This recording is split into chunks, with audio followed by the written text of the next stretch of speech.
अस्सलामु अलैकुम वरहमतुल्लाहि वबरकातुहू नहमदुहु व नुसल्ली अला रसूलिहिल करीम अम्मा बादु फ़अऊज़ु बिल्लाहि मिनश शैतानिर रजीम बिस्मिल्लाहिर रहमानिर रहीम। अल्हम्दुलिल्लाह, आज कस नंबर 234 में आपके मसाइल और उनके हल के साथ एक मरतबा फिर मैं आपके दरमियान। मसला नंबर 1, सवाद से भाई अब्दुल बासित साहब ने 3 सवालात किए हैं।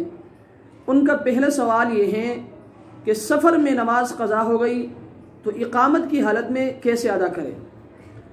तो मसला ये कि अगर किसी की नमाज़ें सफ़र की हालत में क़ज़ा हुई है और इक़ामत की हालत में उन क़ज़ा नमाज़ों को अदा कर रहा है तो कसर के साथ क़ज़ा करे, यानी 4 रकात वाली फ़र्ज़ नमाज़ों को 2 रकात पढ़े, क्योंकि सफ़र की हालत में 4 रकात वाली फ़र्ज़ 2 रकात होकर फ़र्ज़ होती है और अदायगी भी फिर उसी तरीके से होगी।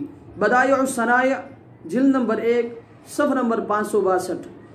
उनका दूसरा सवाल यह है कि जुमे की आखिरी 2 सुन्नतें मुअक्कदा हैं या गैर मुअक्कदा, और जुमे की सुन्नतों की नियत कैसी करनी चाहिए। तो मसला ये है कि पहली और बाद की 4 सुन्नतें मुअक्कदा है और 2 गैर मुअक्कदा। और ये बात भी अपने जहन में रखें कि सुन्नत और नफल के लिए मुतलक नमाज की नियत काफ़ी है। फतावा आलमगीरी जिल्द नंबर 1 सफ़ नंबर 65। मसला नंबर 4, चित्राल से भाई नवीद सफदर साहब ने सवाल किया है कि कोस्टर या बस में नमाज पढ़ने का क्या हुक्म है। तो मसला ये कि कोस्टर या बस में नमाज नहीं पढ़ी जा सकती, क्योंकि नमाज के सही होने के लिए क़िबला रुख होना ज़रूरी है और कोस्टर या बस में ये मुमकिन नहीं है।